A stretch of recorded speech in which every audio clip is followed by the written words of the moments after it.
done.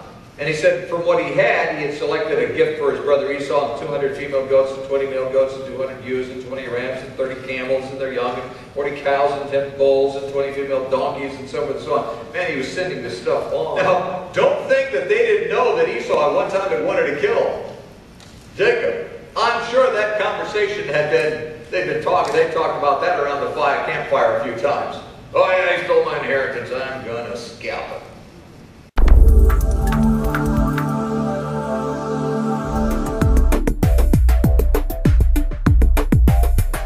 Reveal your intent. The one who needs to forgive you needs to know that the forgiveness is important to you. The one who needs to forgive you needs to know that the forgiveness is important to you. Step number 4, be grateful for the restoration. Be really grateful for the restoration. I mean, really grateful. See, if I go to Bill and I've offended Bill and I say, Bill, if I've offended you, Bill, I'm sorry. And Bill goes, I forgive you. I go, glad I've got that behind us, and I move on. Do you think Bill really believes that I was really repentant? But rather, if I am grateful for the restoration, Bill, you don't know how important it is for me to be right with you. The reason I even ask for forgiveness is because you're important to me. When you acknowledge the value of the restoration, you acknowledge the value of the person. When you acknowledge the value of the restoration, you acknowledge the value of the person. If you don't acknowledge the value of the restoration, you're saying that person isn't as valuable. That's really, really important to understand. In a relationship, when you're seeking forgiveness, when you're seeking to be right with somebody, you're acknowledging that that person has value. That person is worth being right with. If you're just going to somebody to clear your conscience, if you're just going to somebody and say, look, I messed up, I'm sorry, okay? And the person says, you're forgiven, you're going, thank goodness. It's all about you. It's all about you. But when you realize and you convey that you're important and I don't want to offend you, this is important for us to be right because you're important to me, now you're focusing on the individual. Listen, that's exactly what God did with you. When God died on the cross for your sin, what he said was, you are important to me. I will forgive you because you are important to me. Same thing is true in your relationship with people. When you seek forgiveness, make sure that that person understands that that person is important.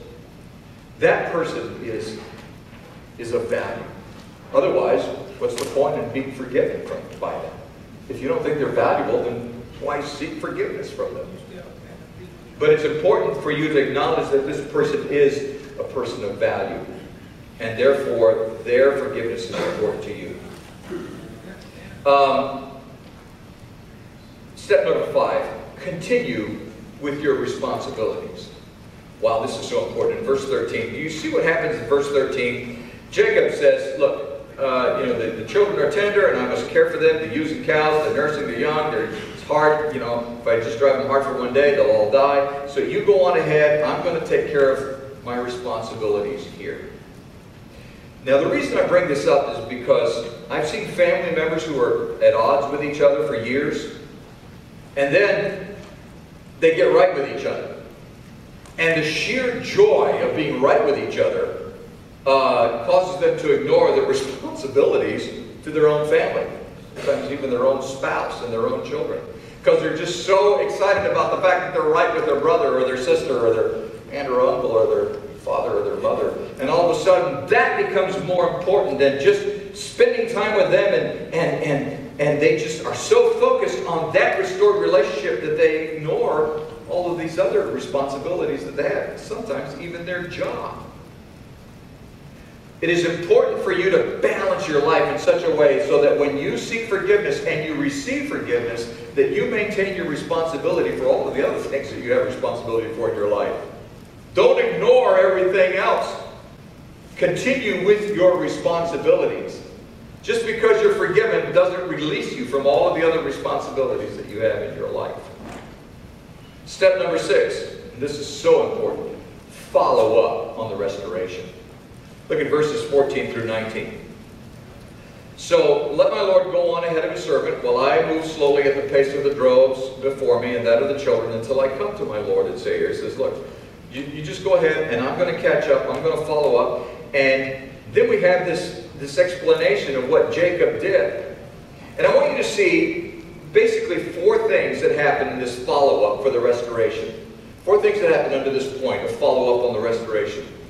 He's been restored now. He's been forgiven. Esau has granted him this forgiveness. And there are 4 things that he does. First of all, he reconnects with the other person's world. Now, I've just said, you need to continue with your responsibilities, but at the same time, you need to reconnect with that person's world if that person was a part of your life. In other words, you need to be included back in their world as much as their world was a part of your life. Now, if this is a business, somebody at work, a fellow employee or something like that you've offended, then that's your world. Your business or your job is your world. Doesn't mean that all of a sudden now you're buddy-buddy and you're included in each other's family. That's not what that's talking about. But you reconnect with the world that was so important to each other. And if it's family, you reconnect with that world. If it's a business relationship, you reconnect with that world. It is important to reconnect with the other person's world. Secondly, you need to seek the other person's delight. Jacob really wanted Esau to be delighted with the situation. He wanted him to be happy. He wanted him to feel like what he had done was really important to Jacob and that he had done a good thing. And he sought Esau's delight. That's in that passage, 14 through 19.